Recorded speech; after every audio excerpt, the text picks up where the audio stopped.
Welcome to the Coast Podcast. I'm Emilie, a virtual assistant agency owner who left Amazon in 2019 to build my dream. And I'm Whitney, a freelance writer and communications consultant who never felt at home in a cube farm. We didn't see many people paving their own ways like we decided to, so we created this podcast to talk to others who were brave enough to pick a different path. Creatives, entrepreneurs, people doing their careers and their lives their way. Join us as we learn from them, get inspired, and show you beautiful paths less traveled.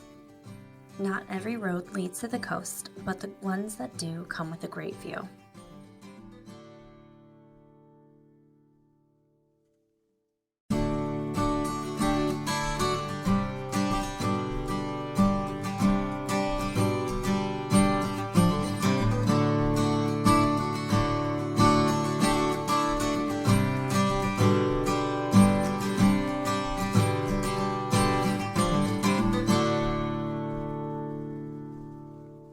Hello and welcome back to the Coast. My name is Whitney Popa and I own a communications consultancy in Edmonds. And my name's Emilie and I own a virtual assistant agency in Lynnwood, Washington.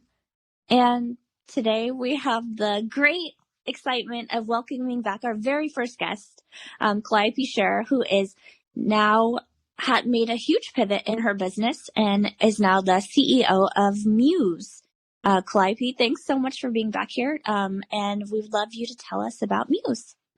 Thank you so much for having me. I'm so excited to be back because years ago on your first podcast, I was representing myself as Powerhouse Priestess with my spiritual business, and there has been a lot of pivots since then.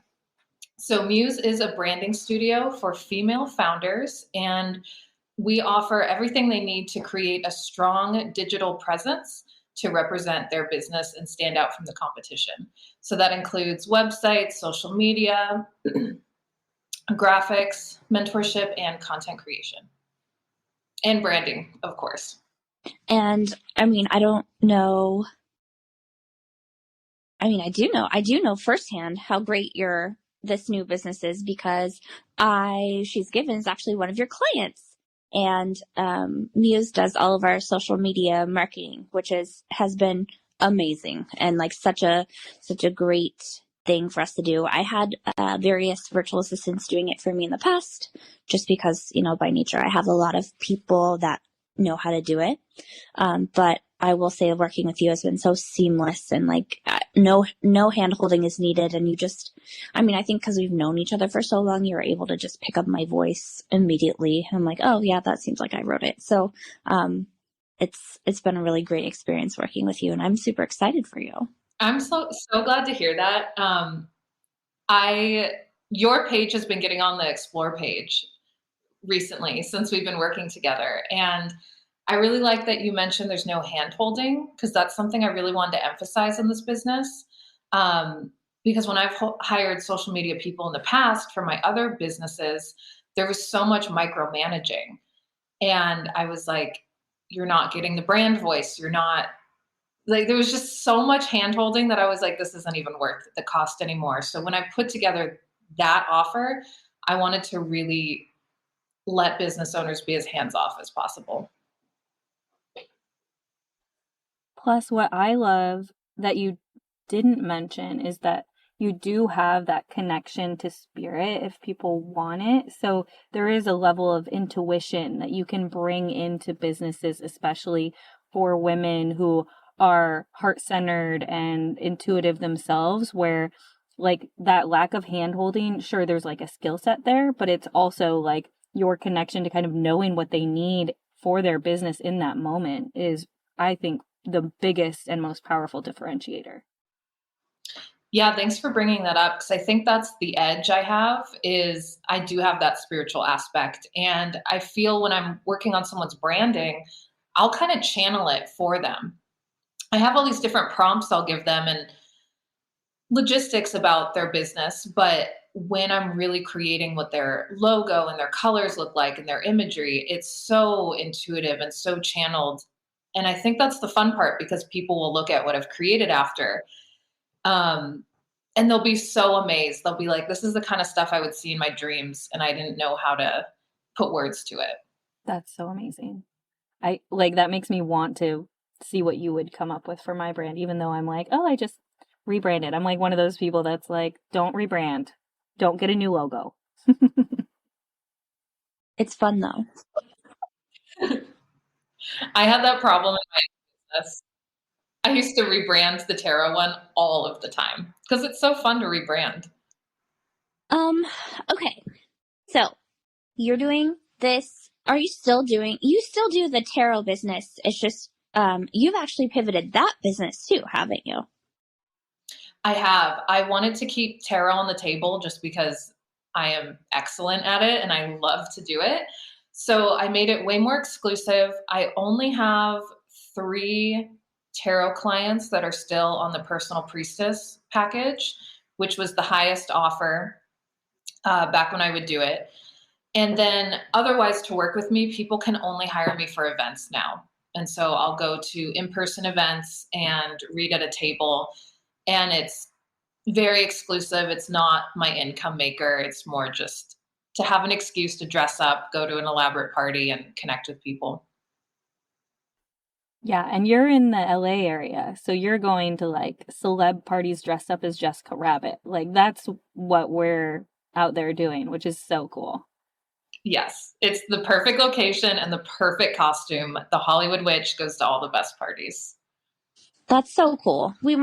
Let's have you out for a party here. When we do our retreat, Whitney, let's have her come in. That'd be so fun. Yes, please. That'll be great. You heard it here first. The Coast Retreat coming up soon-ish. So what have you been doing in the past year, and what inspired you to make this pivot? Because it's so wildly different than what you were doing. It is very different. My first business was film production. And one of my major film production clients asked me if I would learn graphic design, website development, and branding for him. Because he's like, you're already a huge part of the business. You do so much. You make so much content. You're here 40 hours a week. So he was like, if I train you on these things, will you also take them over? That was 10 years ago. And so I learned all of that stuff for his business, just having private consultations with people from Google and Amazon, just because we're in the Bay Area, we had all the connections. And so I did that as a freelancing side for a handful of years. And then this year, in January 2022, I started noticing that a lot of the clients I was doing consulting for loved the strategic plans we would come up with, but they couldn't execute it. They would take our social media plan, but then they had no idea how to really craft a good caption or create a good graphic for it. Or they had a great service, but they had no idea how to showcase that with a website or with anything really. So I took 5 clients in January, and I had been working with them just on consulting and tarot. And I was like, hey guys, can I just try this out for you? Can I implement some of these plans that you have been struggling to implement? And so I took it over. I did their websites, I did their graphics, I did their social media, I created logos and brands for them. And all of those clients saw an immediate increase in their income. And I was having a lot of fun. I was like, oh, I really like sitting behind the computer and getting creative again and putting these things together and realizing how well the skills had actually been fostered while I was being a tarot reader, because I was doing all these things for myself. So I didn't lose the skills, they increased. So that was in January, kind of just beta testing, just privately. And then I was like, I think I'm onto something. I was like, this feels very right. And at the same time, the tarot business was starting to feel not heavy and not like a burden, but it was feeling different than it had felt before. It was just a lot of energy. It was a lot of heavy subjects with people every single day. And I would have to carry such a strict self-care routine that I was like, I don't really have a lot of time for other things in my life. And for the 5 years I ran the tarot business, that really worked for me.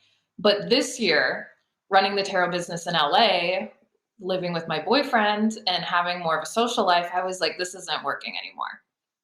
So the whole year was this super slow transition where I swapped out tarot for Muse.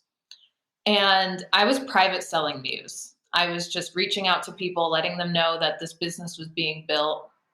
I would put some things online, but it was very muddled for a long time. And then I finally came up with the name Muse in July and launched it officially in August.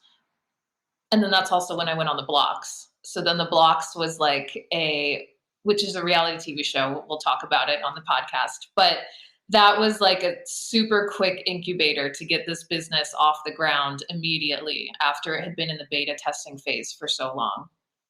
And now we're in November and Muse is full on running and my full-time job now.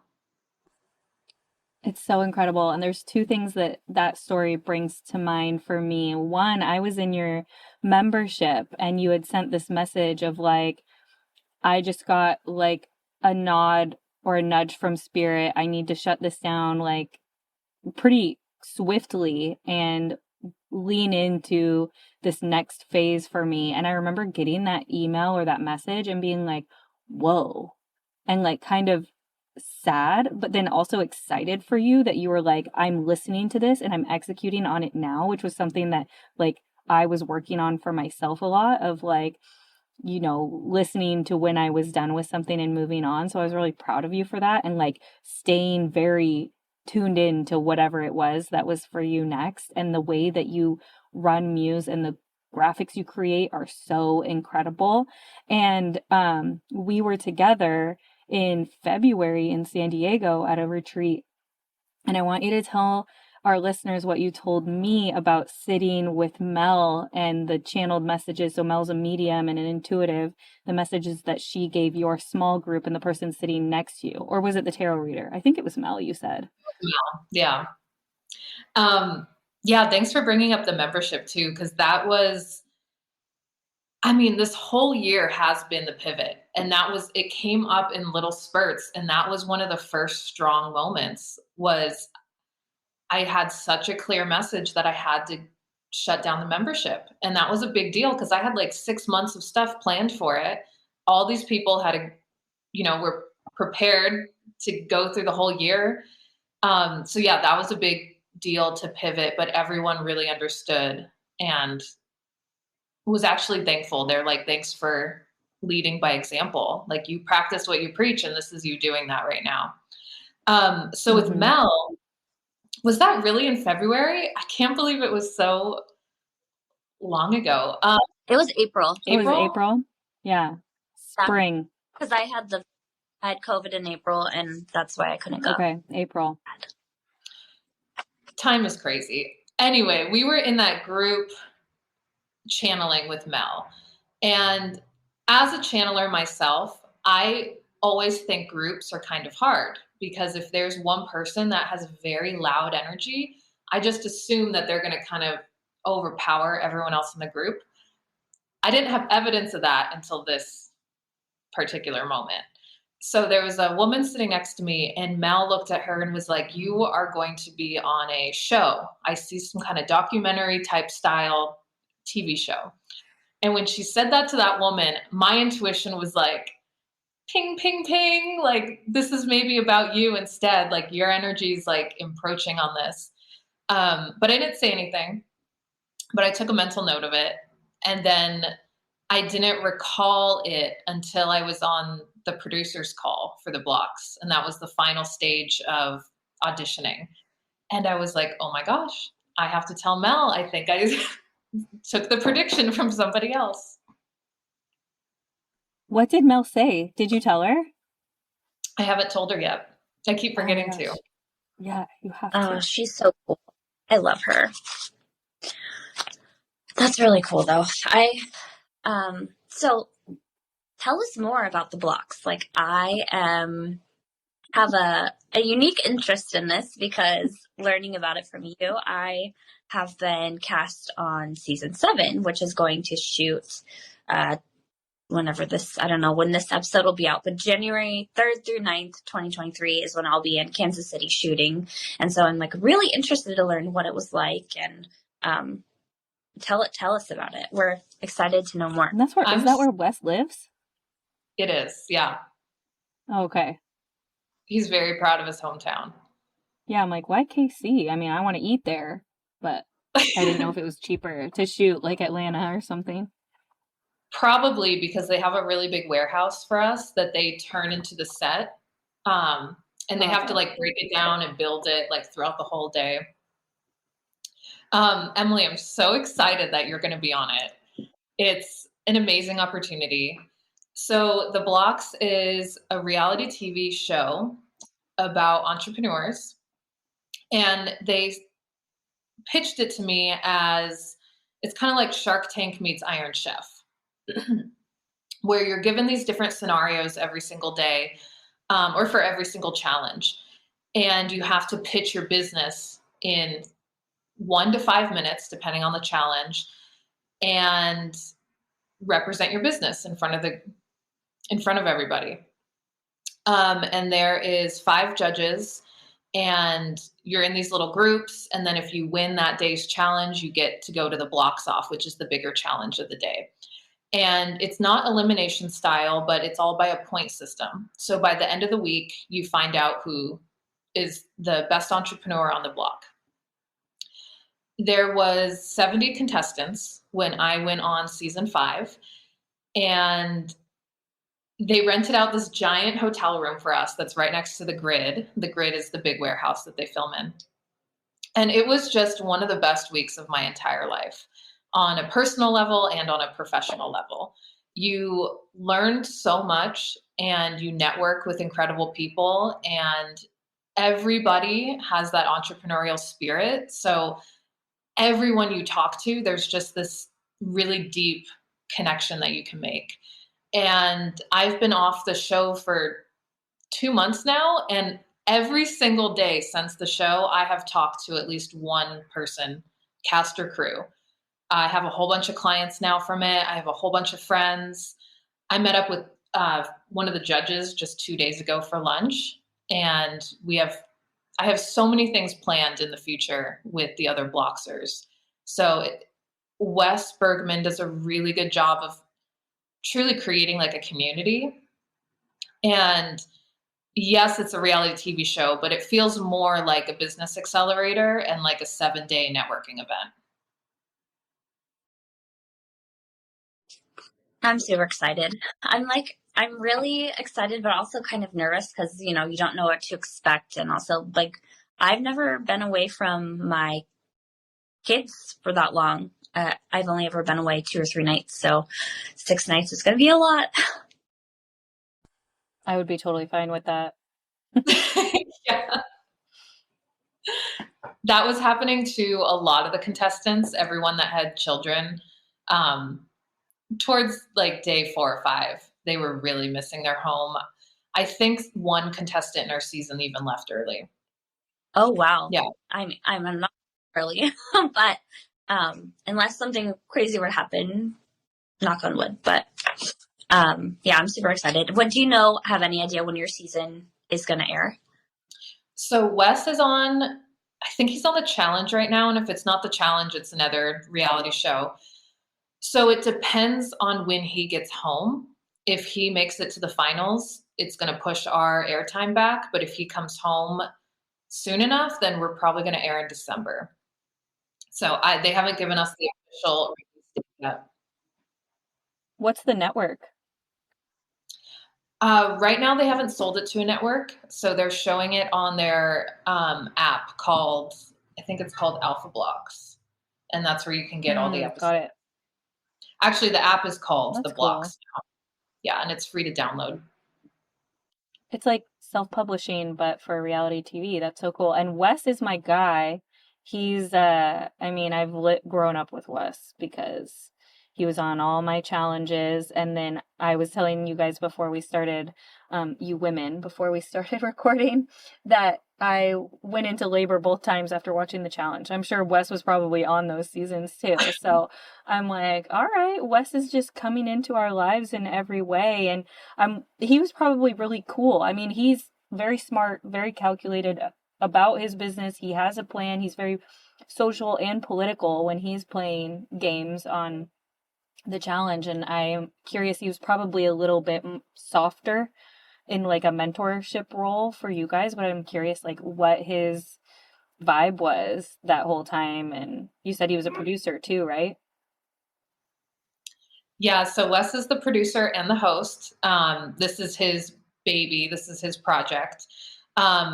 He was incredible. The ways you just described him is exactly how he shows up in person and on the show. I don't have a lot of people I look up to as a mentor, but Wes is the one. Like and I didn't know him before I came on this, but his educational material, his mindset about entrepreneurship, the way he brands himself and shows up in this world is so admirable. Like he really knows what he's doing. He doesn't just talk about fluff and like stupid business stuff that you can find for free on YouTube, or that's just supposed to amp you up. Like he tells you the real strategies. And you said he might be softer, but he's still pretty hard even when he shows up, but it's in the way that's full of wisdom. And so you can truly excel at what you're doing. So it was a huge pleasure to meet him and be around him for a week, learn from him. And I even got to go to his house and see his mansion that he got with all the challenge money. Oh, especially because he's won a few finals. So that means, yeah, he probably has a mansion. Mm-hmm. And in KC. It's very nice. I bet. Then he has a wife, right? Does he have kids? No kids, but he has a wife and a big dog. That is so cool. Emily, you're going to have so much fun. Eat all the barbecue. I'm excited. I think there's like a private chef, right? There is. Yeah, they cook all your cooks for all the contestants. Yeah. And we were kind of allowed to leave the premises, but only like not very far. So I don't know what kind of rules they'll have for your business, but I mean your season, but we primarily stayed on the premises, the hotel and the grid. Yeah, that's what they said. They wanted people to stay in the area. Yeah. January's so insane too. I do that from the 3rd to the 9th. Then I'm home for like 2 days, and then we're in Vegas for a hockey tournament, and then I'm home for like 4 days, and then I'm in Palm Springs with clients. So I'm like home maybe 5 days in January, which is going to be insane. That's exciting. But it'll be fun. Yeah. Yeah. Fun way to start 2023 for sure. And then, big things coming up in 2023 for Whitney and I, and I'm just, it's going to be a great year. Mm-hmm. Yeah. Big kickoff. Something that I'm curious about listening to you talk about this. So how do they make that into a show with 70 people? Because that's a lot of people. It is a lot of people. Because you said nobody's eliminated. Yeah. So the first 3 seasons, when they were kind of beta testing this idea, they had 25 or 30 contestants, and they all lived in a small house together. Well, not a small, they lived in a mansion together. And they changed it for this season, or for the next 3 seasons, to be a hotel in the grid with 70 contestants. I don't know why they did that specifically, but I really enjoyed it once I was there because there's more people to network with. And they're very considerate and classy about how they edit episodes. They're not going for the traditional drama route of reality TV. There was actually a network that was ready to buy them, but they said, you have to put in more drama. We want to see people filmed at the hotel. And Wes Bergman was like, I really believe in this idea, and we're not going to do that. I'm going to wait to sell it to someone who appreciates that this is all educational. So I haven't watched my season yet because it hasn't been aired. In the seasons where there's only 30 people, they would kind of focus on who did the best that day. So you never look stupid on camera. They really only showcase the people that are going to be in the top 5 of that day's challenge. And I'm assuming they're going to do the same for us. So there are some people that are not going to be shown in the whole season potentially, or just shown in the background. I know where I ranked, so I don't know how much airtime I'm going to get. I think honestly, like the best clip they have of me is going to be at Wes's house. I'm very passionately talking about branding. We'll see if that goes up. And then there's 2 challenges where I did well enough that I might be featured, but I think they bring a lot of people on because it is very challenging. It's very hard. And there's so many great entrepreneurs to showcase. And I think, unfortunately, not everyone will get showcased. They'll probably stick to just the top 10 or 15 of that day or that season. I think the cool thing about it too is that they make sure that they have people that are at different stages of their business on there. They have people, at least that's how they presented it to me in the interview process. Like they have a third of the people who it's just an idea, or like they're just starting, and then a third of the people who like are established but new, and then a third of the people who have been doing like $1 million in revenue. So it's like a good mix, which I think is really cool because outside of the judging process, right? Like we can also mentor each other and learn from each other, which is super cool. Yeah, and I really saw that represented when I went, because I've been an entrepreneur for 10 years, but I was representing Muse, which was technically 3 weeks old when I was on the show. I had a huge advantage though, because I have run 2 other businesses. And then there was someone on the show that had been in it for 10 years and she had a very established brand. And then there was this other guy whose idea hasn't even been created, but he's like, I don't think I can reveal it, but he's like on par with something that could be like the next Uber. And it was just so cool to listen to all his plans. And he's like still working with the developer to get it off the ground. So you really do meet such a variety of people. And from all over the country too, right? Like or is it just US or world? I'm pretty sure it's just the US based off of who I've become friends with. And we're just all over the States. And it's been really fun because they gave us this alumni Facebook group. And so first of all, you get to network with the 70 people you competed with, and then you get added to the 600 alumni, which is going to grow every time there's a season. So we post on there. We're like, hey, I'm traveling to this place. Like, who can meet up? And so every day you see pictures of Bloxers who are meeting up in different places of the country and taking pictures together. And it's really fun. Like, it really expands your network. That's so cool. That's kind of like what we're building a little bit with the coast of like, Yep. Seeing people just connect to each other from being at like our vision boarding events and coming together when we didn't even know they knew each other, and then working together on projects because they had talked at that thing. And that for us, it's like a little thing that we want to build into a bigger thing. And that's a huge stage for something like that he's got to be really proud of, just in the connections that he's helping to foster and help people grow their business. Did you come out of it feeling like, because I would be really intimidated, even though I'm super confident in my business. I'm like, okay, let me get my elevator pitches. Let me like make sure I'm walking into this, like able to speak super like succinctly about what I do and how I do it.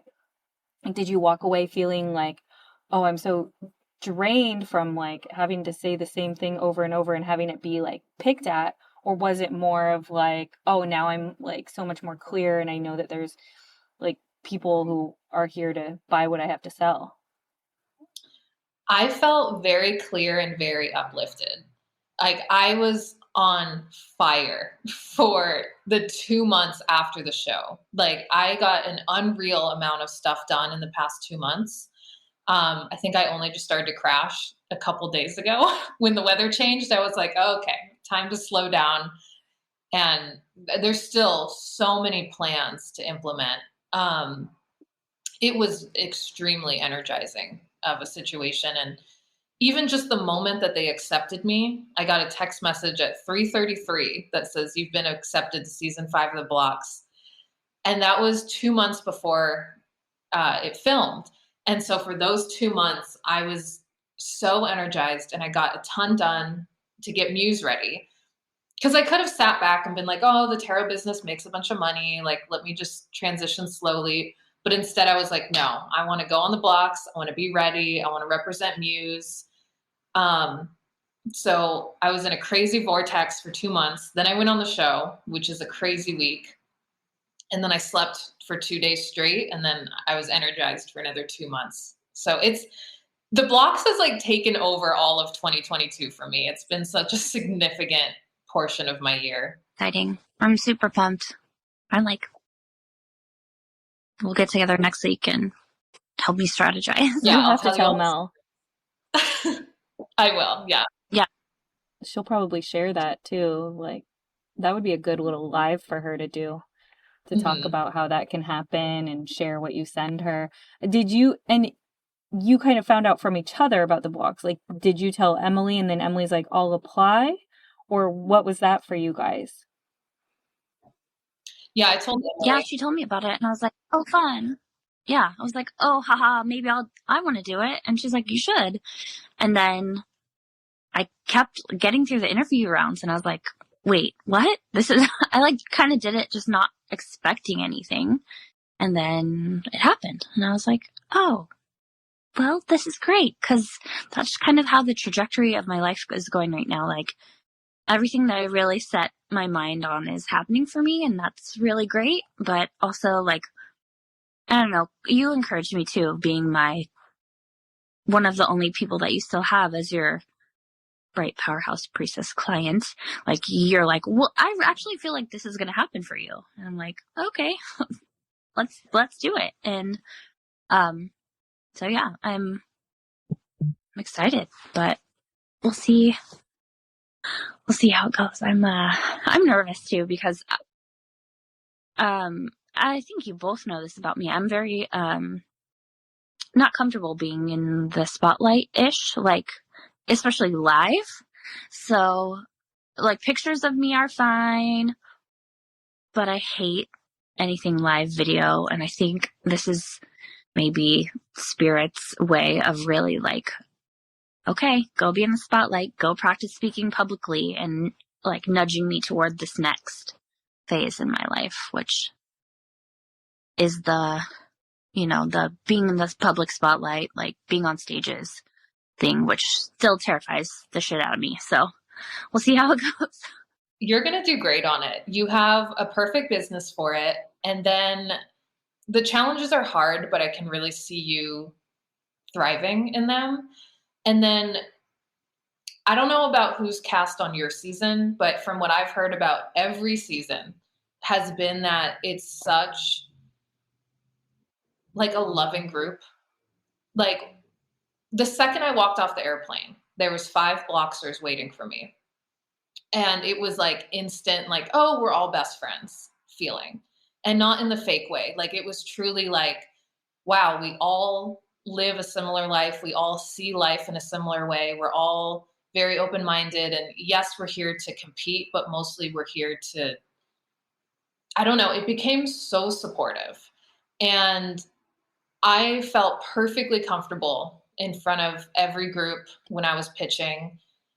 And I definitely got a little nervous when you have to do the Blox off, which is the big challenge of the day. Because it's a little more obvious that you're in front of the camera and in front of everybody. But aside from that, like, I think you'll be surprised how comfortable you get. And I forgot about the cameras after the first day. Like, you completely forget that you're being filmed at all times, except at the hotel, to the point where I was having full on private conversations and then look over my shoulder and there's a camera person. And I was like, oh, okay, now you know how much all my bills are. Okay. But, I trust that they won't put anything bad in the final edit. Like they're very classy about how they portray everybody.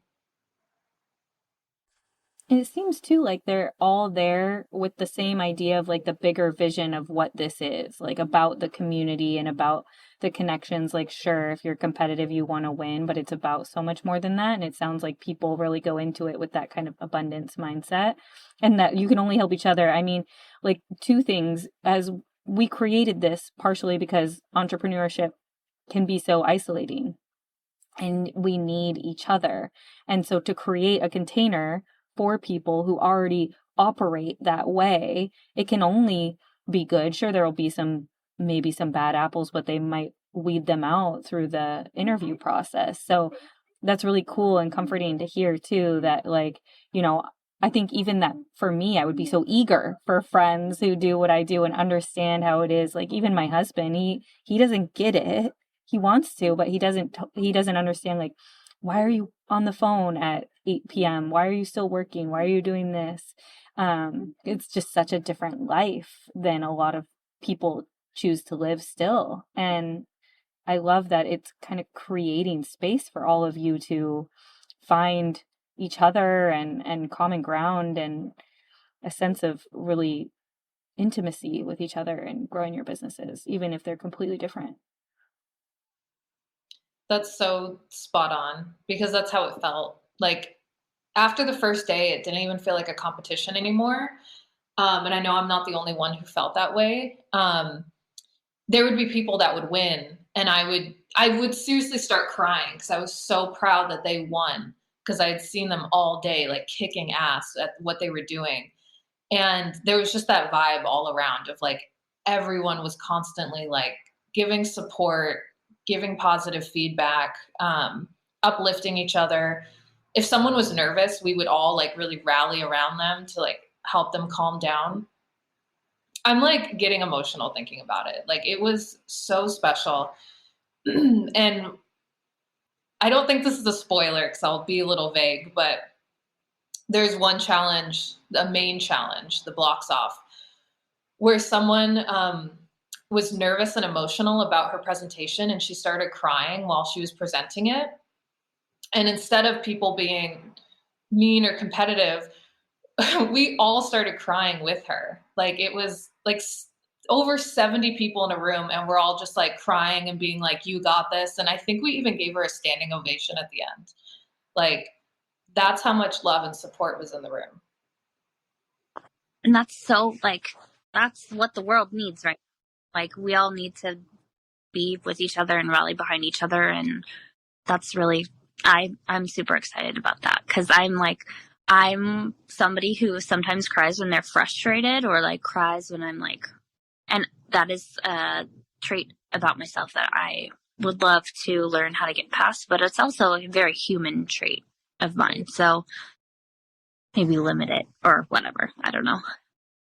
Could you give an example of just, even if it's like a high level example of a type of pitch that you would have to do it? Because I want to like wrap my mind around, like, I don't know how you would create 6 different days of different pitches. So that's what I'm trying to understand. It's crazy because everything blurs together. The first day was on tech stacking. And so the pitch was more about the tech stack that you're using in your business, which is like all the different automations you have and how they filter together. And you had like 3 minutes to present it. And there's different categories. Like you had to,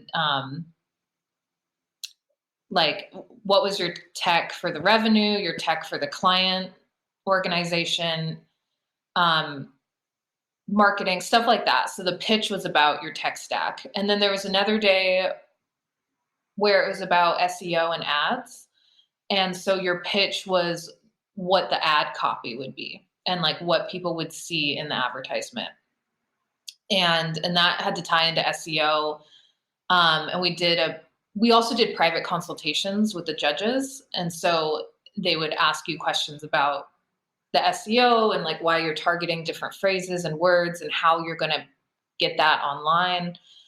And then one of the pitches or one of the challenges was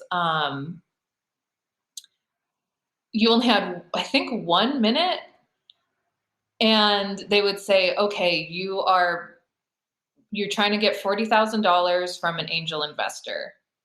Go. And you go. That was one of the harder ones. Yeah. Oh my gosh. Okay, that makes a lot of sense. Some of these I would nail and some of them I would fail. The one I thought I was going to fail, I actually was almost the winner of it. I lost by like half a point. And it was the challenge where I was like, oh, I can't do this because it's fundraising. And then I just nailed it. Oh, interesting. Yeah, I'm like, okay, SEO, ad copy, great, got that. Tech stack, no. I think you'd be surprised if you really sat down and thought about the tech you use.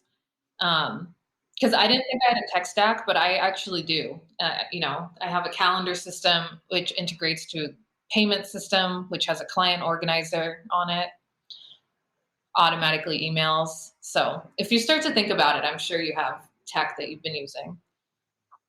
Yeah.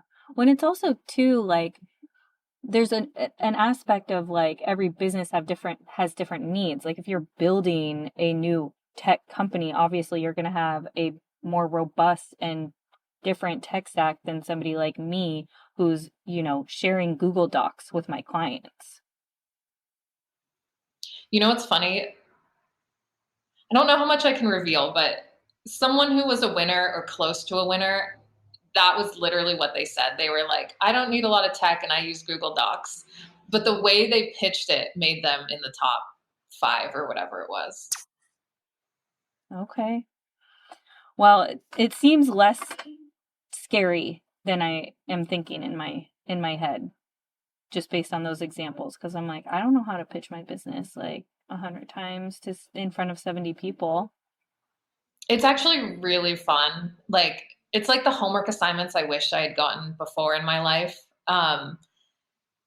You have a time limit, so that creates the challenge. But when you sit down, it's like you know so much about your business. And when you're given the right prompt, it's actually amazing how well everyone did in every challenge. And there was one challenge where I didn't know what they were talking about. So I only completed half of it. And then I had to go up live and just start pitching.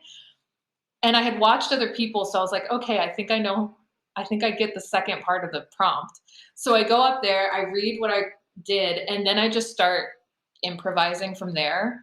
And based on the audience's reaction, it was one of my better pitches that I did. So I think it's just a really fun situation to put yourself in, and you learn a lot. And I pitched my business slightly different each day just to see what landed the best and what worked the best. And I was lucky because of what I do. I was in a room full of ideal clients. And after every single pitch, I would have multiple people coming up and saying, I need to hire you. Like, I want your services. So there was that pretty immediate feedback of like, okay, like something's working here. Yeah. That was my question. Like, what changes did you make to your business after coming home from that? Because it's probably like, oh my gosh, I have all these inquiries now, but I also have all these ideas for my business.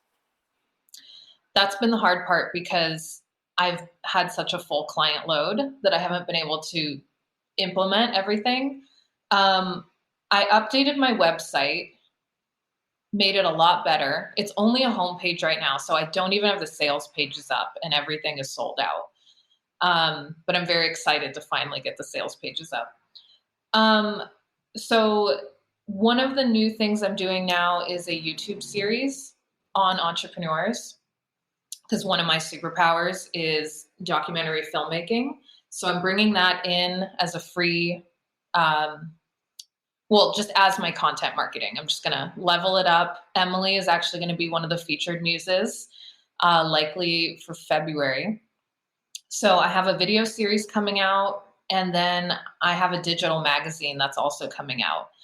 And the judges all gave me really good feedback on my business. A lot of them were just like, you have this nailed. You just need to hire a team. Like, my advice just kept coming back into how to scale. And they were like, you got this on lock, start to scale it. But just listening and talking to everybody, I wanted to add in those kind of leveled up content pieces as a way to showcase, like, here's the photography I can do. Here's the layouts I can do. Here's a form of digital marketing, like, lead by example and just elevate the content I'm putting out there. And something I really need to do is add an intern page to my website. I think that's the last big piece of advice they gave me that I haven't implemented yet, but should very soon. Meaning you're going to hire an intern? Yes. Awesome. Cool. And is this something that I know a lot has changed since I was in school? They are a paid intern, or they're going to get like school credit? What does that look like in your mind? I haven't sat down and thought about it a lot just because I've been working on the client stuff.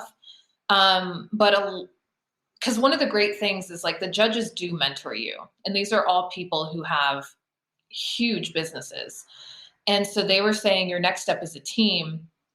And some of them told me how to just get a team right off the bat and start hiring. And then some of them said, play around with interns first. Find people in college who are already learning to develop websites and do graphic design.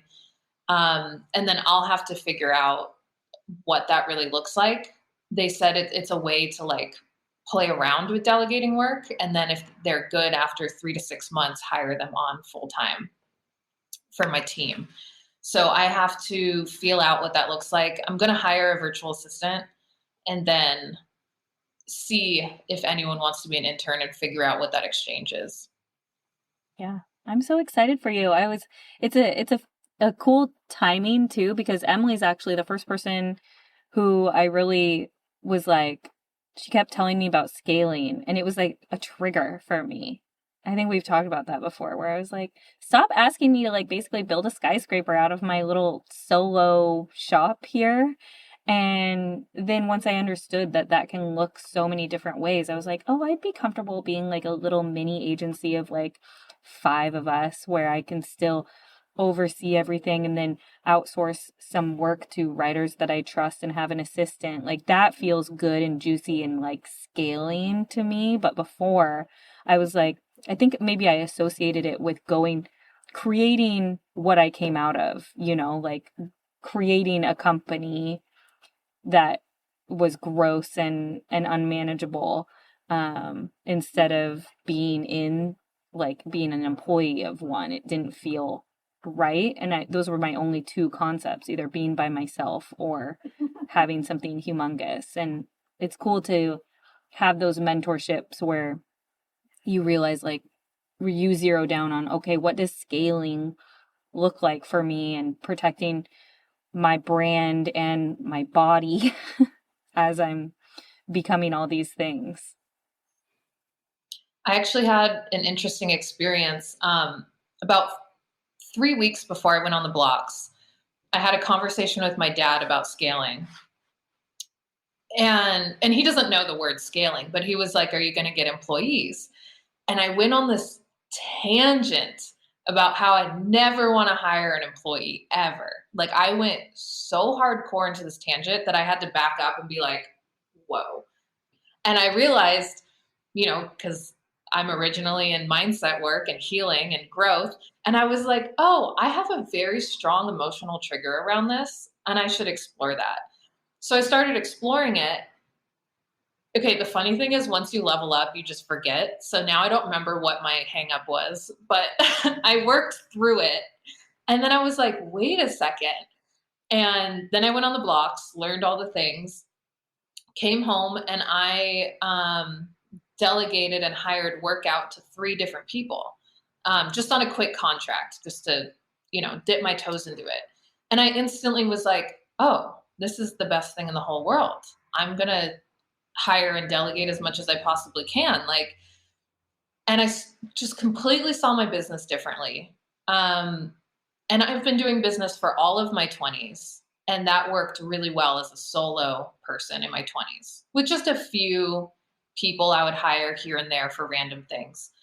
And now that I'm going into my 30s, March 5th of 2023, I want Muse to truly be a studio where I have a lot of people that I can manage and delegate work to. And I just see the vision so clearly. And I am skilled in all the areas, but what I'm best at is directing and consulting. So I'll be able to create the strategies, work with my client, and then manage the team and just, add my magic touch wherever I can. But I'm so excited about the potential now of scaling. Mm-hmm. I see that for you. And I'm like in a similar spot where I finally got over myself. And then, of course, because what I was saying is nobody can write like I can.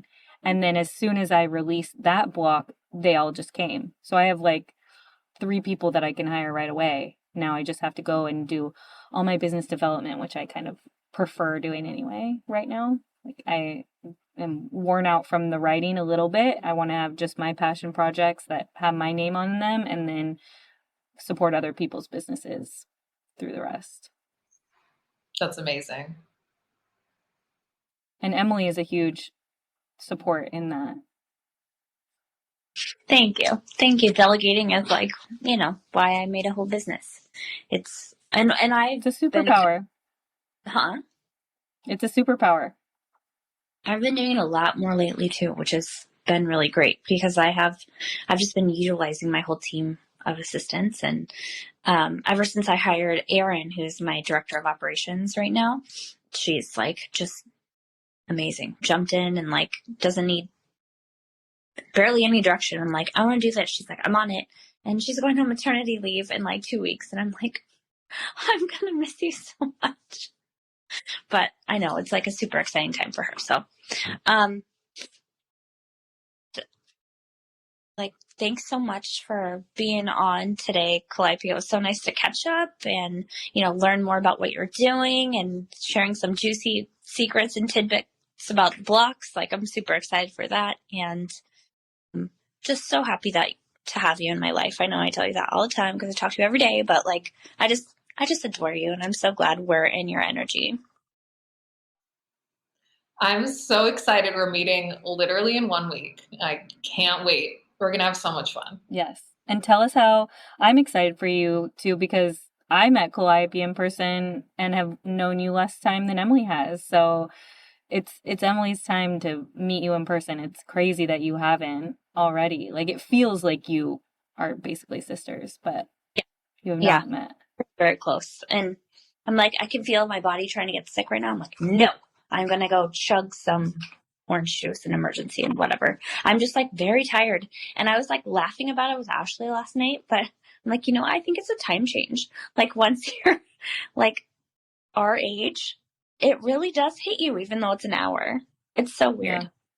Well, and you have 2 cats that get up at 4 a.m. now instead of 5 a.m. and start hitting the door against the wall. Mm-hmm. Little evil, beautiful rascals. How can everyone find you, Calliope, if they want to hire you or basically get in your queue? So my website is musebrandingstudio.com, or I'm active on Instagram at Muse.Branding Studio.